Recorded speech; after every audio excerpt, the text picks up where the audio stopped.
আজি ৰাতিপুৱাই এই বাৰ্গাছটো আনিলোঁ ইয়াত 40 টকা দি আনিব লগা হৈছে এতিয়া ঘৰত থকা তেনে কথাই নাই মোৰ খুব ফেভাৰাইট ইয়াৰ পৰা অলপ খৰিচাৰ কাৰণে কাটিম আৰু ওপৰৰ পাৰ্টটো বুটৰ লগত ভাজি বনাই খাম মোৰ খুব ফেভাৰাইট হয় আজি সোনকালে উঠি এইটো কৰি ল'লোঁ বেয়া হৈ যাব পাৰেতো আৰু এতিয়া চাওঁগৈ উপাসনাই কি কৰি আছে এই ৰাতিপুৱাই ইমান এগাল আয়োজন যে কেলে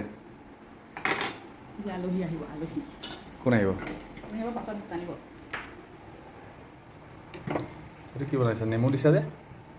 নেমু দিলে মানে ভাতটো খিলা খিলা এটা এটা হৈ থাকে যে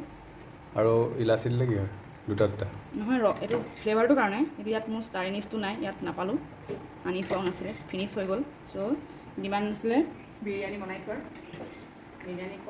চ' এতিয়া বিৰিয়ানী প্ৰিপেৰেশ্যন কৰিছোঁ মাছৰ জোল হৈ গ'ল কোমোৰা একদম নেমু দি পেলাই মাছৰ জোল মাংস বনাম এতিয়া বিৰিয়ানী বনাম চিকেন বিৰিয়ানী সেয়াই আৰু টাইমটো চোৱা 10:30 কি আগবাঢ়িছে কোৱাচোন অলমষ্ট হৈ গ'ল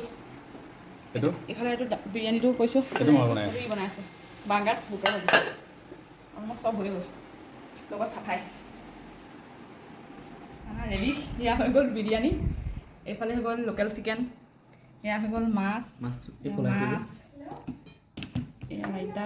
বাঁহগাজ আৰু বুটৰ ভাজি পটল ফ্ৰাই এইফালে পুদিনা চাটনি আৰু খাই পেলাই ক'ব হ'ব প্ৰথম কি আৰু এইফালে মোৰ ভাইটি বুলি কোৱা কোৱা আকৌ টেষ্টি আছে নে বেয়া আছে তুমি কোৱা ভাত খাবলৈ আছেই মই খাম